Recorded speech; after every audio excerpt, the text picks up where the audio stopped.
start us out. Da-da-da-da-da-da. Okay, and we're live. Welcome to the Neurotic Podcast. It's our first Neurotic Podcast of 2017. I am Dennis Patholkas down in freezing San Diego, and I'm with my co-host as always, Gary Beekler in freezing as well, San Francisco, California. How are you, Dennis? I'm doing all right. How about you? I'm doing good. I'm trying to get my audio recording going here, and it's not going so well. Here we go. Happy New Year, by the way. Happy New Year, Dennis. Yeah, we're out of the death year of 2016. We are out. It was a good year not to be a celebrity, I would say. No shit. Personally, for me, it was a really good year. I had for personal goals and stuff, lost 50 pounds. My family still loves me. I'm still sober, made a few bucks, made a couple of good business decisions. The podcasts are actually like kind of ramping up and we're having fun doing this. And we're actually getting like people watching, and we're not like, we only kind of tried. That's the one good thing about this is like our effort was completely, I wouldn't even say half-ass. It was 2% ass, and we got people watching. So I'm looking forward to 2017, but like, I don't get concerned by elections or celebrity deaths. I'm sorry celebrities die, but I don't know them. It's not like my grandma dying, my nanny dying, or my dada. I forget who it was. Someone actually brought up a tweet. They said they postulated that David Bowie is actually set up an alternate universe, and he's bringing different people in one by one. Oh yes, the band is amazing. For one, my theory was at the end of the year, he's like, okay, Lemmy is awesome, but I need somebody with actual vocal range, and so he got George Michael because Prince just wants to play guitar now. He's tired of singing. He said so. It sucks, but we can and you know, it's kind of funny and dark in a way that in 2014 we led almost every podcast with a celebrity death. So celebrities die all the time. These were big ones. But in the world of nerddom, which we cover, we only had a few, precious few. We had Leonard Nimoy. We had, these were big. This is like Brian Jones dying from the Rolling Stones for you baby boomers out there, and like George Harrison dying from the Beatles, being Carrie Fisher and Leonard Nimoy. Those are our Rolling Stones and our Beatles for our generation. We also had Kenny Baker die. We also had Alan Rickman die, which means I try to watch Love Actually. I watch it every Christmas without fail for 15 years. Could not watch it this year because Alan Rickman. I mean, I couldn't watch Die Hard this year either. I mean, I couldn't watch Die Hard, and I can't watch fucking Harry Potter, which I love because I loved Alan Rickman was one of the most underrated actors ever. I mean, the guy had such range, and Galaxy Quest. Galaxy Quest. Yeah, that was on TV. I couldn't watch that. There was talk of them bringing it back. I know. There was like serious talk of them bringing it back, which really sucks. But and don't bring it back without him. But this also brings to light like some of the realness of the world, like hero worship, worshiping people on screen, and they're just human beings, and sometimes they are very flawed human beings, like we all are. But with Carrie Fisher's death, it was it's very interesting because her life is literally an open book. God, I just used literally, and I just went on Twitter saying that word should be fucking retired forever, because I'll go into later. Literally. Because actually a writer who is a good one, Gail Simone, put up a tweet with literally in it, which was used kind of wrong. And we will get back to that later. But to Carrie Fisher, her life was an open book. Her life was, in her own words, defined by addiction. Her mother introduced her to pot at the age of 13. Her father was a closeted gay man. Her grandfather shot speed. Her brother shot himself with a blank while Debbie Reynolds was passed out from a night of partying and filming. And they joked about how it got covered up by Picasso's death. Like Picasso died the same day. So Carrie Fisher's brother shooting himself with a blank, being unsupervised, and they joked about it. And it was Carrie Fisher's ability to joke about the fact that she had horrific parents who were monsters, or nothing but monsters, who raised this kid in quote unquote Babylon, who was doing drugs at an amazingly early age and is incredibly fucked up. And you see what happens. You see, I have a unique perspective of this because I am a grateful recovering addict. I have a lot of, I know a lot about addiction. I've dealt with addiction issues in my life. I go to AA. I go every week. I have a sponsor. I speak at meetings. It's something I don't talk about a lot on the podcast, but I know a lot. And Carrie Fisher's life was a tragic life. It was a sad life. Yeah, at one point I was actually telling Gary one of my favorite movies that she's in was Blues Brothers, and she was dating Dan Aykroyd at a period of time. And Dan Aykroyd and John Belushi used to hang out all the time because they were on SNL. And John Belushi actually told her, you might want to lay off the coke. You're doing a little bit too much. When John Belushi tells you you're doing too much coke, you're doing a lot of coke. You're doing a lot of coke. Yeah. And I speak as an addict who has been cut off by my dealers. That has happened to me. There are some of us who just can't fucking handle it. I mean, it's like, that's just it. And it sucks. It's a disease in the mental health state that I will not get into now. But my long meandering point is, it was a sad, tragic life that ended early. I have no delusions that my life might end early because I horribly abused my body for a lot of years, although I've been pretty healthy for the last, 20 or so. But Carrie Fisher's life met a very tragic end. She was pushing herself with a book. And like I said, she defined her life by addiction and it's just some of the weird things she says about like how George Lucas finally made me a princess and a shampoo bottle where you can take my head off and pour shampoo out of my neck. Just some of the dark stuff she makes light of in a very interesting way. But she was a tortured soul, and it's a tragic end. And I see Star Wars fans lamenting over, well, they better not CG her into the third movie, and coming out saying that, and not all of them, but some of them online are very vocal about like just the movie aspects of it. And you can't say you love somebody and you quote unquote hero worship, and then you're speculating while the body is still warm whether they're going to finish the Star Wars series. Well, of course they are. Star Wars, everybody's insured. Star Wars is going to get a lot of money, and yeah, they might CG her in the next one or recast her. Recast her. They can't do that. Yes, they can. They have $1 billion franchise. They need to move on. I make notes. I make backup data at my work. Dennis makes notes and backup data at his work. Why? Because if Dennis dies in a car accident on the way to work, or I do, guess what? Life goes on. Life goes on. People still need to work, and there's still a lot of money on the line. This is a business. I'm sure they're very sorry she's dead, but they need to move on. And I'm not. It's what? Sorry. It's a cash cow. It's not just a business. Yeah. It's a huge cash cow that a lot of lives, a lot of jobs depend on Star Wars now. I mean, there's so we can't come to a screeching halt. We can't recast. I predict the movie will be delayed because they're going to have to recut the hell out of the second one to make the third one make sense, or write in another death. And that will mean, and we're going into spoiler territory here, that they're going to kill the entire original cast aside from Chewbacca. But because Luke's going to die. I mean, they're setting him up to be, Yoda. That means he's going to die. Maybe he ascends and turns into a Force ghost, but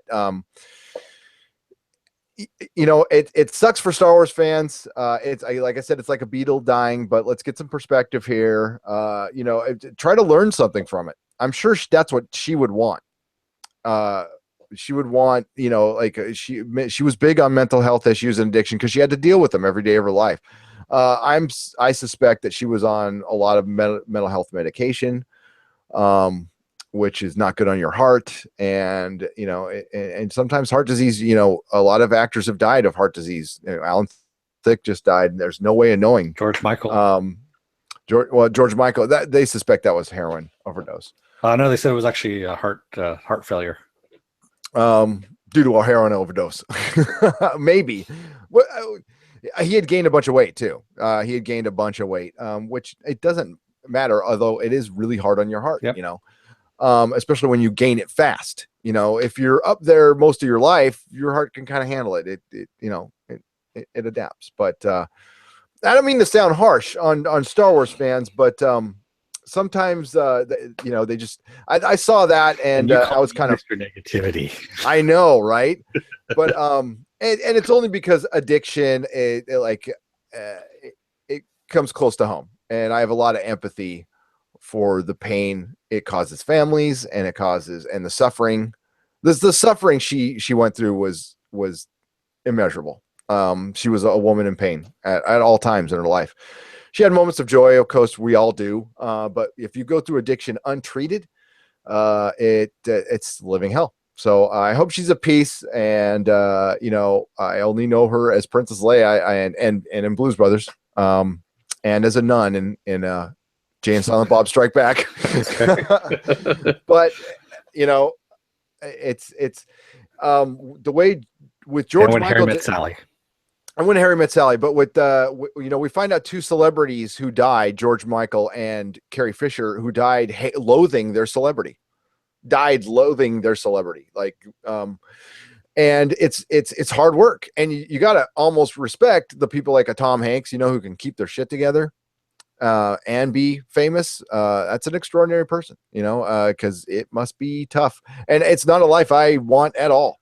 I would never want that. I still like Bill Murray's approach to things, where he does this to this day. Is he'll walk into a McDonald's, he will take a fry off someone's tray and eat it, and he goes, and the thing is, no one will ever believe you about this story, and he walks out. That's rad. Aside being from a method actor asshole that he is, he's probably pretty funny. He crashes weddings and things like that too. See, that's rad. I would do that if I was famous. Like, I play with it, have fun with it. But everybody's different. I don't want to judge. It's famous. People go, "Oh, so what's so hard about being rich and famous?" It's what? It was hard work to get there. Well, for some, not the Kardashians, but it is hard work to glom onto things too. It's a lot of hard work, and more than I would be ever interested in doing.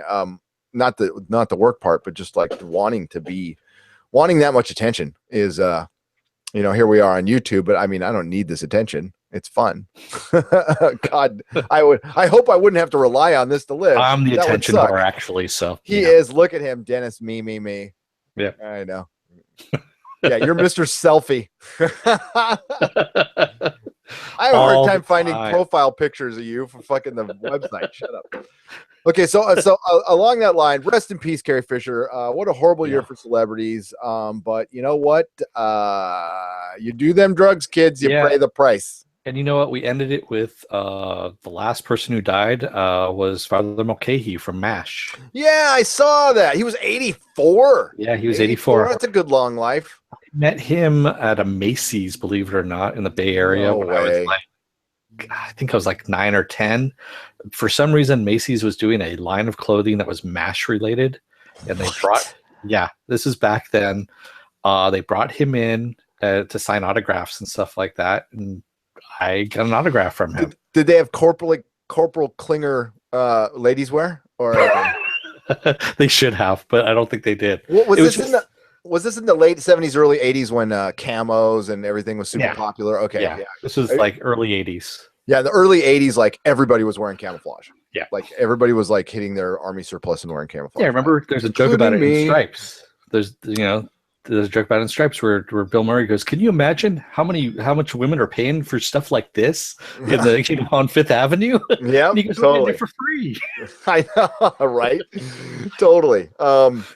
Yeah, that was a crazy time. But MASH, great TV show. I remember camping at if anybody wants to know this, there is a park in Malibu Canyon. You can camp there. That is where they filmed MASH. There are 2 vehicles that are still there. They're rusting out, but they were actual MASH vehicles that they just left there, and you can go see where they filmed all the outdoor scenes in Korea, but it was actually in Malibu. So it's Malibu Canyon. It's like $10 to camp there a night. It's beautiful.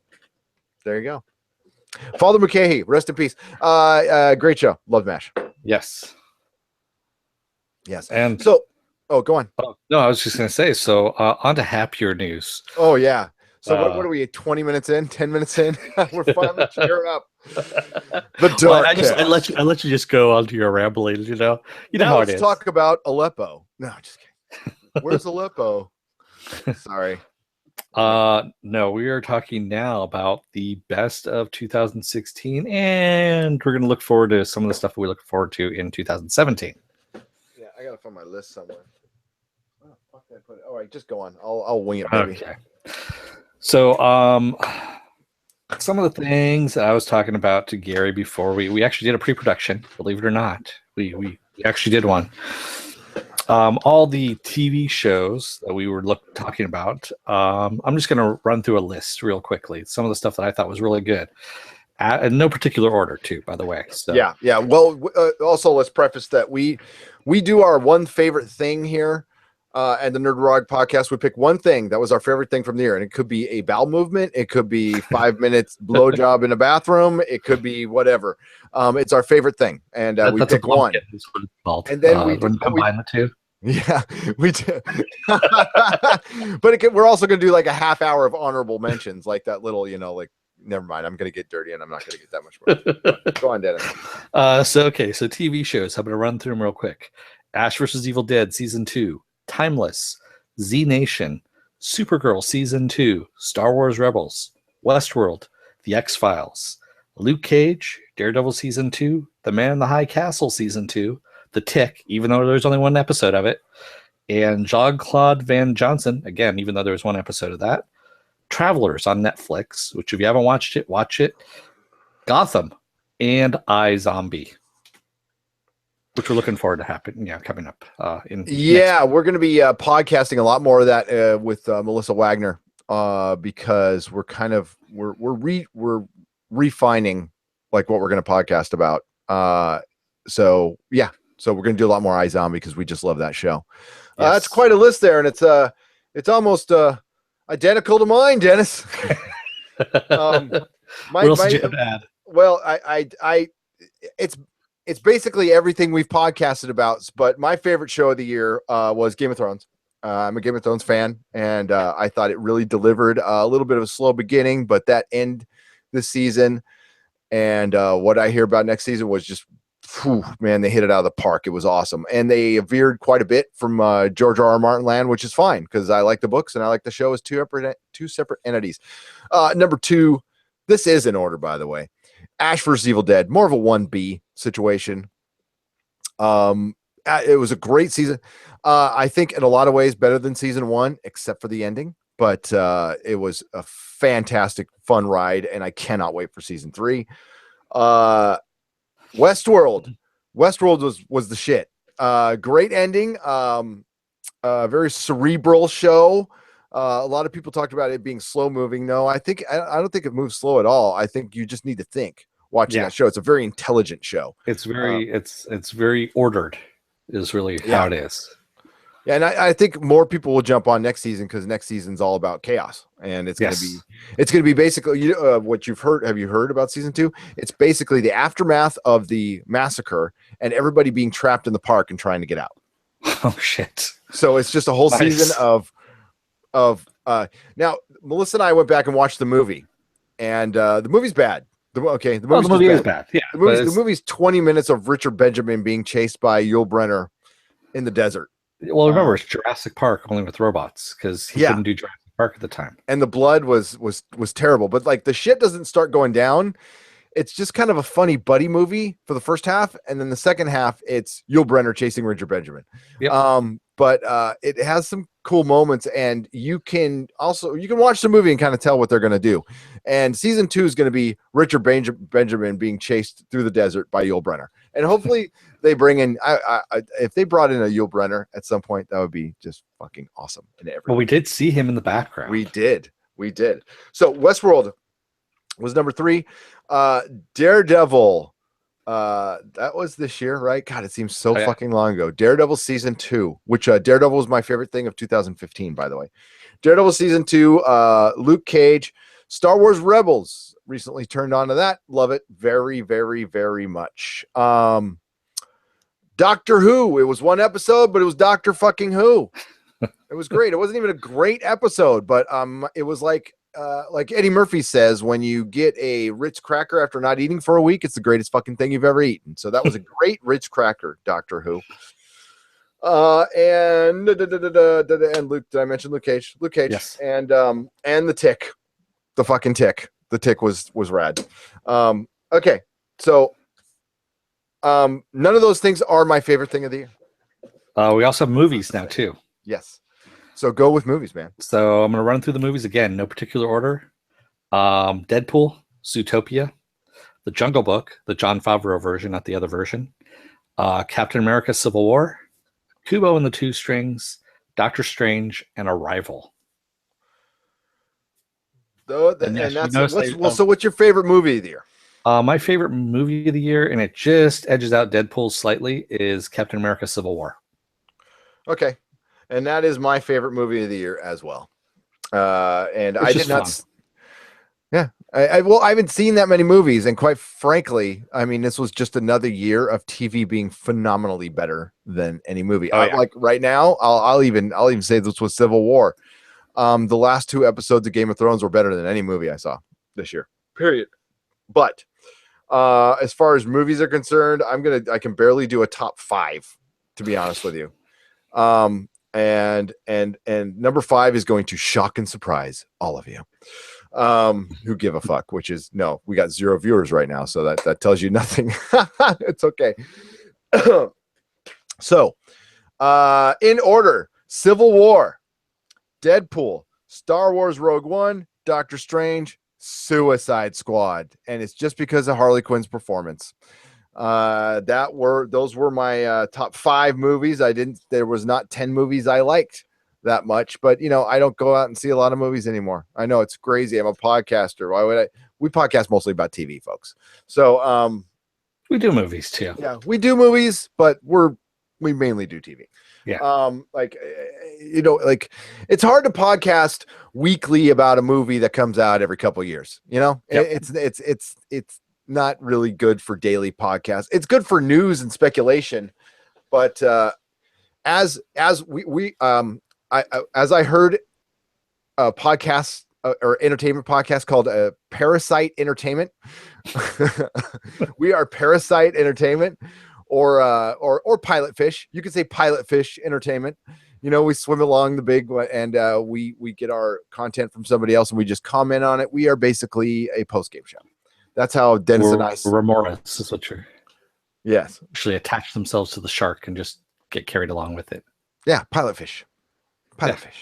Yeah. So that's the format of our podcast. We're not an explainer podcast. We're not a top 10 podcast. We will do the occasional Q&A. We're going to run down our list now, but we are a commentary podcast. We are a opinion editorial podcast. And I don't know what you're talking about. I have no opinions whatsoever on no, and you have no asshole either. Well, you're just full of shit. All right, so Dennis, what was your favorite thing of 2016? My favorite thing of 2016 was finally, after 4 years of trying. Don't start. You have a look on your face. I finally got into The Talking Dead. I'm gonna leave it alone. Yeah, I know. Oh my god! So you finally got to see The Talking Dead live. 4 years of trying. And how was it, Dennis? It was actually pretty cool. It took a lot of the magic out of it, but it was fun. It was a lot of fun. So it's a little too the pilot show, the Pilot Fish show, or would you call that Parasite Media? Remorse. I don't know. It's all the same. Okay, so you had fun watching. You've been to live TV recordings before, though, right? Yeah, I have.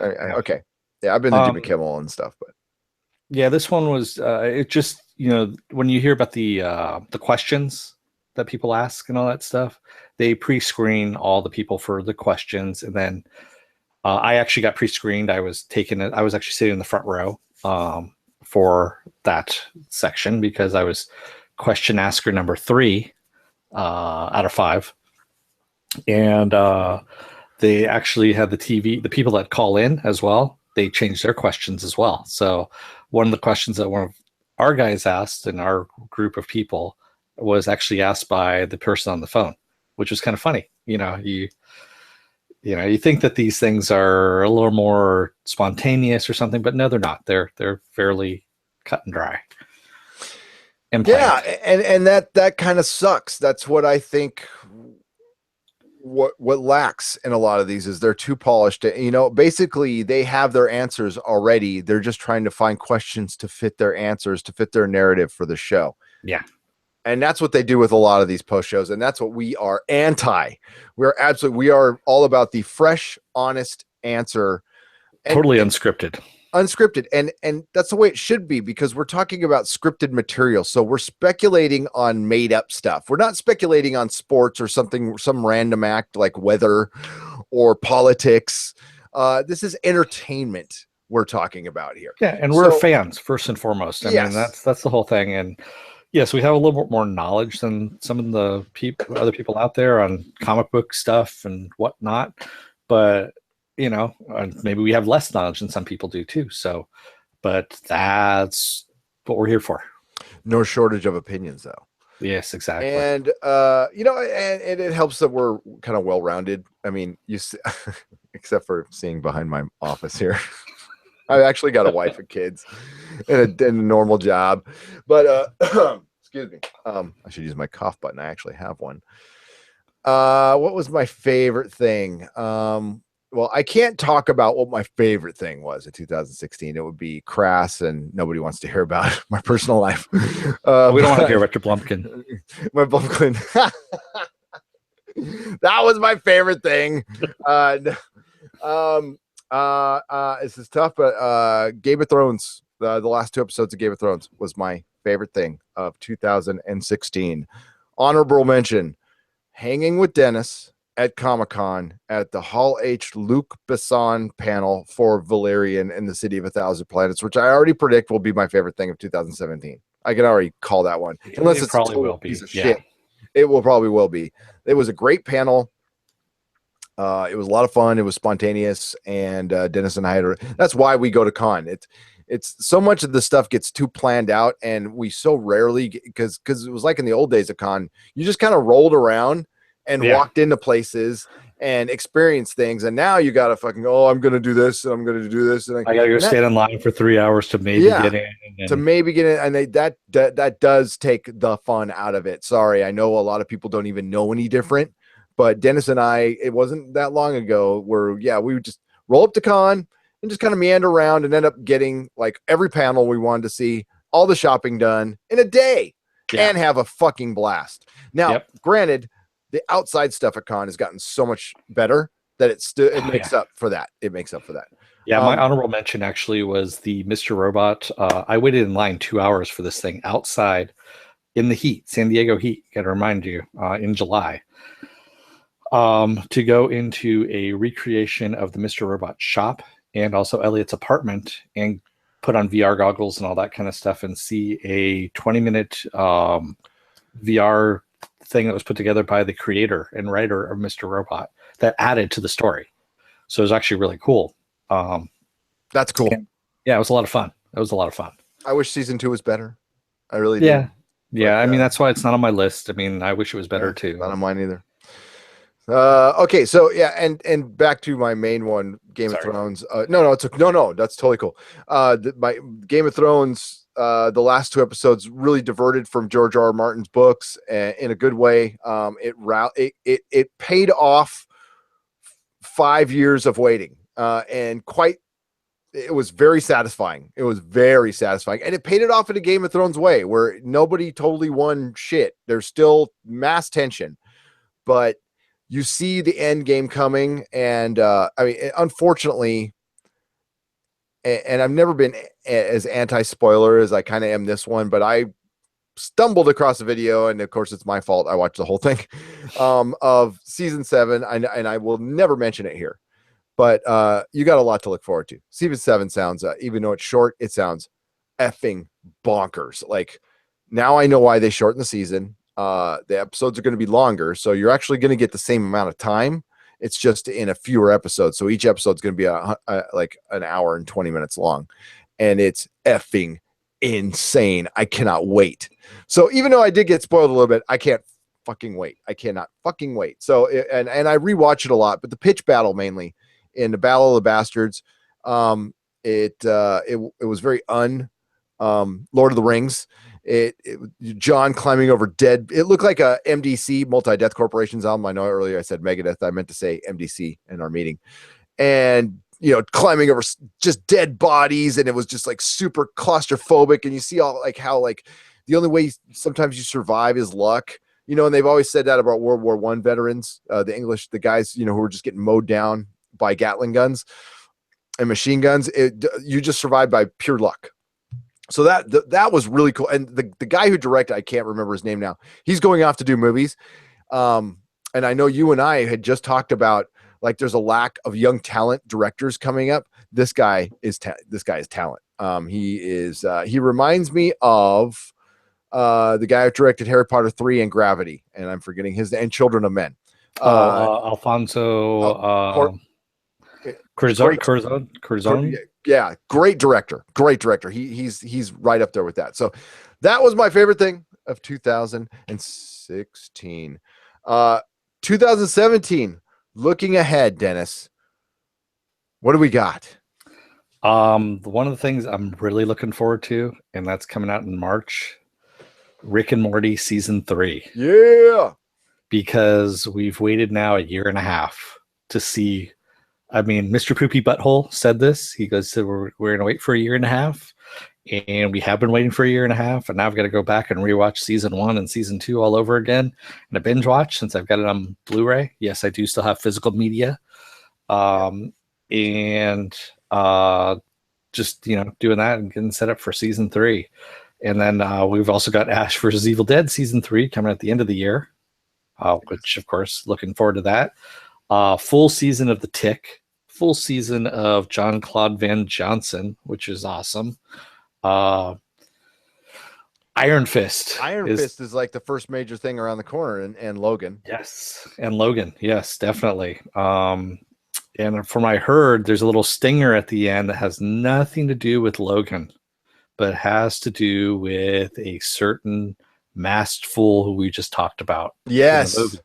Yeah. So Deadpool will be it won't have anything to do with the movie, but it's good. Yeah. That's worth price of admission right there. Yep. So we don't get Deadpool 2 until 2018, right? I believe so. Yes. Okay. Yeah. Well, so we got the closest things on their way are basically the return of network TV, which is Gotham, which wanted to talk about briefly, Dennis, because it's Dennis's guilty pleasure. And it's funny. We talked about it in our amazingly long 7.5 hour pre-production meeting we did today. And boy, is my ass tired. Boys, yeah, I really pounded the shit out of it. It's amazing how I can do it from here, but teleportation. Gotham, it was funny. Dennis brought it up, and I'm like, dude, that's weird because I randomly watched an episode. I mean, I rarely do this, but I was fucking around on the internet. I hit my sling, and I'm like, oh, Gotham, and I just started watching a few minutes. I ended up watching the whole episode. And I'm like, I was kind of good. I kind of liked it. I mean, it wasn't good, but then Dennis tells me something that blows my fucking mind. And what was that? There was rumors not rumors, it just came out that the producers are saying that this Gotham is probably a prequel to Batman versus Superman: Dawn of Love. Okay, so I think that's good. I actually think that's a good thing. You can say, like, I think they need to slow down on the villains a little bit, but what I got, it's very Burton-esque. They're leaning towards the Burton more than they're leaning towards the Nolan, and which I like. But they also have a lot of the animated series in this, which is very cool. They have a ton of the animated series, which is very cool. I mean, if you're gonna pluck the animated series. The one episode where I know you didn't get to see this, but there's a guy that's out there killing people by like the first kill that he does is he actually handcuffs a guy to a set of balloons and just lifts him away. What? Yeah.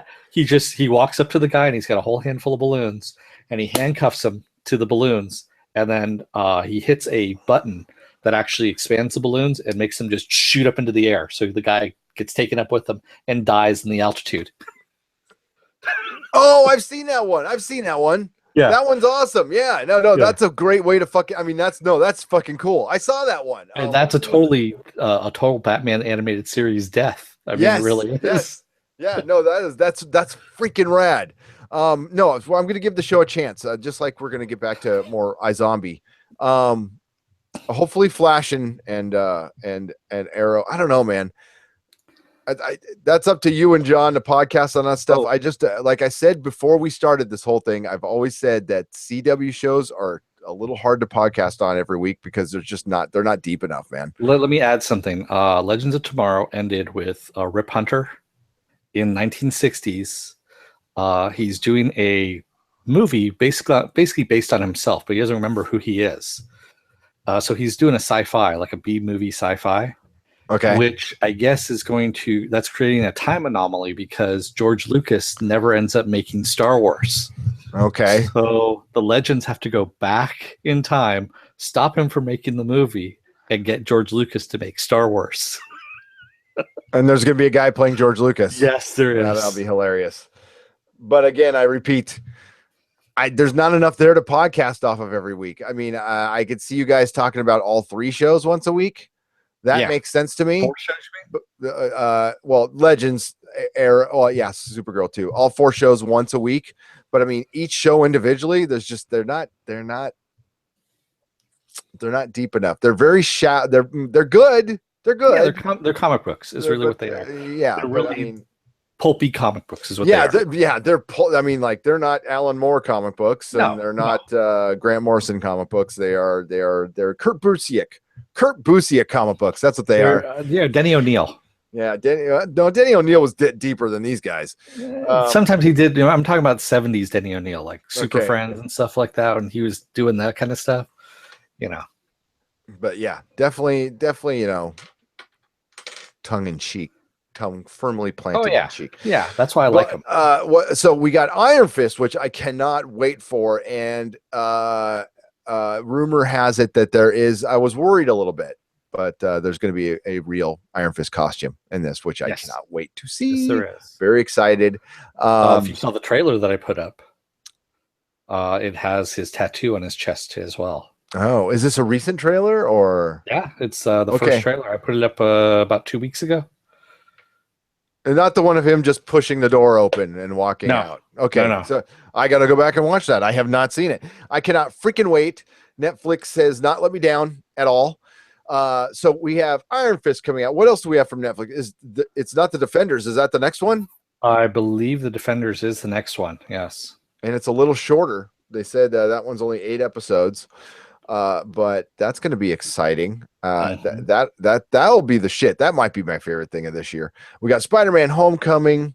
We've got a very strange Thor movie coming out, which I cannot wait to see. Ragnarok. Yes. In all its 80s splendor. Hulk. Yeah. We're going to get Planet Hulk, 80s retro. It looks fun as hell, dude. All in space. And of course, Guardians of the Galaxy Volume 2. Oh yeah. Which looks like just amazing. Awesome. Don't look for it to capture the magic of the first one, everybody. Lower your expectations a little bit. Look for an expansion. I look at it this way. I think James Gunn is having fun with what he's going to do. Yep. And I think it's just going to be just as fun as the first movie, to tell you the truth. I mean, the first movie was so free of Hollywood trends. Like they just, you know what? He went out and made an 80s type of movie. He made Star Wars, is what he said. He made Star Wars. He says, I want to do my version of Star Wars, is what I follow him on Facebook. And that's what he said. He goes, I wanted to make my version of Star Wars, and this was my Star Wars that I made. And it was better. Yeah, and he says, I had fun doing this, is what he said. And it's clear. It's so clear. It comes through the film. It seeps through it. So yeah, and it's not dark. That's what's great about it. It's like it's not dark. It's so you know what it feels like in tone, a lot like Ocean's 11. I know what are you talking about? But no, they really feel like the same serious filmmaking with fun in it, which is so rare these days, and it used to not be. It's Also, we got Alien Covenant coming out, and I don't know, man. And we'll I don't know go, about that. and then Blade Runner 2049, which yeah, I don't know about that one either. I'm gonna put it to as nerdly as I can. Unless Vangelis is doing this fucking soundtrack again, I don't want to see it. And people go, "What? What are you fucking talking about, Gary?" That made the fucking movie. Vangelis' soundtrack made that movie. It's the greatest soundtrack ever put to vinyl recording ever. And if he's not involved, then forget about it. And really, Scott is not directing it, right? It's some other guy. Yeah, it's actually Dennis. I can't remember his name now. Villanueva or something like that, or It might be okay, but I don't. That's one of the weirdest sequels. yeah, I'm not looking for it. And we also have a Star Wars movie coming out too at the end of the year too. Oh right? yeah, we got episode 8 coming out, which we just talked about. Which I wouldn't be surprised if they delayed it. Would you? I mean, they're gonna have to recut some shit. They're going to recut it, but they have an entire year. So it's already all the pre-production, I should say all the post-production work is already in the can. Now they're just doing effects. Well, so it's just going to be recutting and maybe some reshoots too. I sat down and watched Force Awakens New Year's Eve with my oldest son, who had not seen it, and his biggest takeaway from it is he thought the movie was okay. His biggest takeaway was we were watching it on our big beautiful TV, and the transfer on that movie is actually quite good. It's really good. It's a little too good because it really shows those were extremely flawed special effects for that movie. They were just incredibly flawed, especially compared to Rogue One. Rogue One is light years ahead of that movie as far as special effects are concerned. I know you've always said it really. And we've gone over this a million times, but it was rushed. That movie was fucking rushed. So I don't think you can make a Star Wars movie in 2 years. I don't think that's possible. Speaking of which, Ben Affleck just I think yesterday or today or something like that mentioned because he's on the Batman, which is supposed to be coming out in 2018. There's still no script for it as of yet, and I thought he wrote it. No, he's gone on record. He's saying that they can't find a story, the way to go with it, and he goes, and if they can't, he will not make it. He says if he can't find a good way of doing it, he will not make it. He will walk away from it. I could see. I don't know why they hitched their wagons to this, guys. This is what we talked about before. He's a little unstable right now, and he's been unstable in the past. He has addiction issues, and he just broke up with his wife for sleeping with the nanny. And you're giving the keys to the castle to this guy. Okay. But back to Star Wars, I predict they will be delaying it. That's disconcerting because I actually did like Ben Affleck as Batman. I know after I just trashed him a little bit, but I did like him as Batman. I thought he was a good Batman. Where did you get that information from? It's on IO9. It's all over the place. Bleeding Cool, IO9. It's everywhere. So okay. So that's Hollywood speak for something pissed me off and I want more money. Well, no, now it might also be delaying Justice League as well because they've delayed Justice League for the Batman to be done first. Well, Justice League 2. Well, Justice League, no. Justice League's coming out this year. No, Justice League was supposed to be coming out 2018. They pushed it back to 2018, and now it might even be delayed further. Yeah. I thought it was coming out this year after Wonder Woman, but no. They moved the slate. It was supposed to be the Batman, which comes out in early 2018 or summer of 2018, then Justice League in the latter half of 2018. Wow, that's pretty incredible. That's trouble. That is trouble. We'll see. Apparently, Sony is doing an animated Miles Morales Spider-Man too. Oh, interesting. That is interesting. So I didn't know Sony had the rights to him.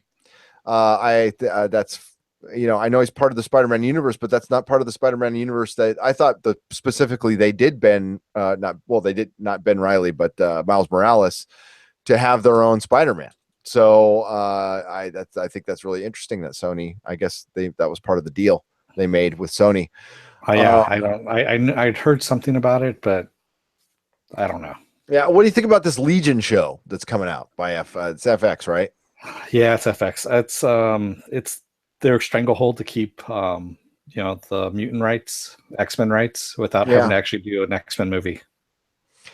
The trailer looked okay. Are you gonna watch it? I'm gonna watch it. I'm gonna watch it, but I mean, I keep seeing the same trailers over and over and over and over again, and I'm not seeing anything new. Which usually, you know how it is. Yep. You keep seeing the same trailers over and over again, and it's supposed to be coming out in February. It's really soon. Yeah, and it looks very Bryan Singer, and I know they've washed their hands of Bryan Singer. It'll be interesting who gets the keys to the castle to the X-Men universe. Maybe it's the new director of Deadpool. Maybe it's our guy. Well, we have John Wick 2 coming out as well. That's the guy. The guy who directed John Wick 2. I wonder if Deadpool 2 becomes a success. I wonder if he gets the keys to the X-Men castle. Hope so.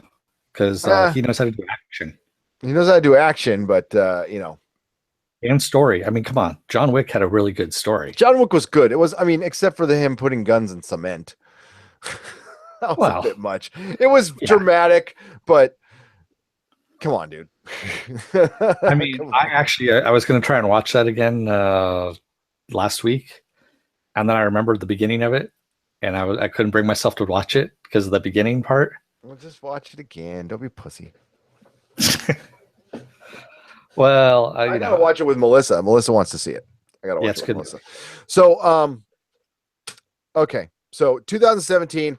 What's the one thing you're looking forward to the most? Like I said, Rick and Morty season 3. Okay, Rick and Morty season 3 is that's it. Really? I mean, I love Rick and Morty. I mean, it's a good little cartoon, but it's like I don't know. It's like fast food dining. There's I'm looking forward to Game of Thrones season 7. See, Game of Thrones for me doesn't do anything. But then again, I didn't see the Battle of the Bastards or anything like that. I quit.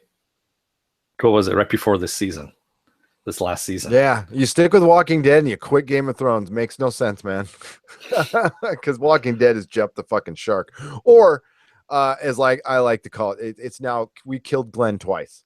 That's taken over jumping the shark. Glenn's hiding underneath the bat.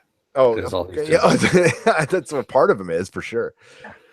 Okay, well, we can wrap up the year. So instead of announcing 30 winners, I'm just going to let you all know that tomorrow I will be working on contacting our winners, and our prize packages will be sent out the first 2 weeks of the year, which are the Comic Outpost variants, which is Amazing Spider-Man 666, Spider-Men, which I can pull out a copy right here and show you. Spider-Men, not signed by Stan Lee.